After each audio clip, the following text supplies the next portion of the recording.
আসসালামু আলাইকুম। আজ আমি কথা বলতে এসেছি এমন একটি স্বপ্ন নিয়ে, যা শুধু একটি সেতু নয়, এটা হাজারো মানুষের জীবনের পরিবর্তনের গল্প। ফুলছড়ি ঘাট থেকে বাহাদুরাবাদ পর্যন্ত এই নদী প্রতিদিন হাজারো মানুষের পথ আটকে দেয়। ছাত্ররা সময় মতো স্কুলে যেতে পারে না, রোগীরা ঠিক সময়ে হাসপাতালে পৌঁছাতে পারে না, কৃষকরা তাদের ফসলের ন্যায্য মূল্য পায় না।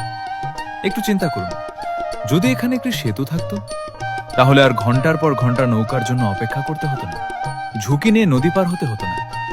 একটি সেতু মানেই নিরাপদ, দ্রুত এবং সহজ যাতায়াত।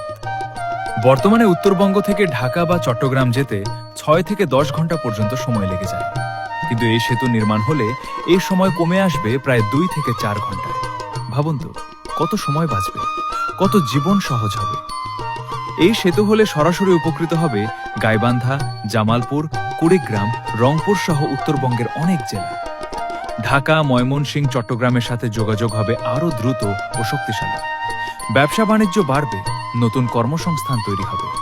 ছাত্রদের স্বপ্ন থেমে থাকবে না, কৃষক পাবে তার প্রাপ্য, ব্যবসায়ী পাবে গতিশীলতা, আর সাধারণ মানুষ পাবে নিরাপদ জীবন।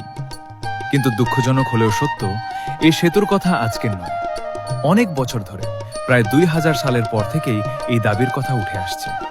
তাহলে প্রশ্ন হলো, এখনো কেন হয়নি?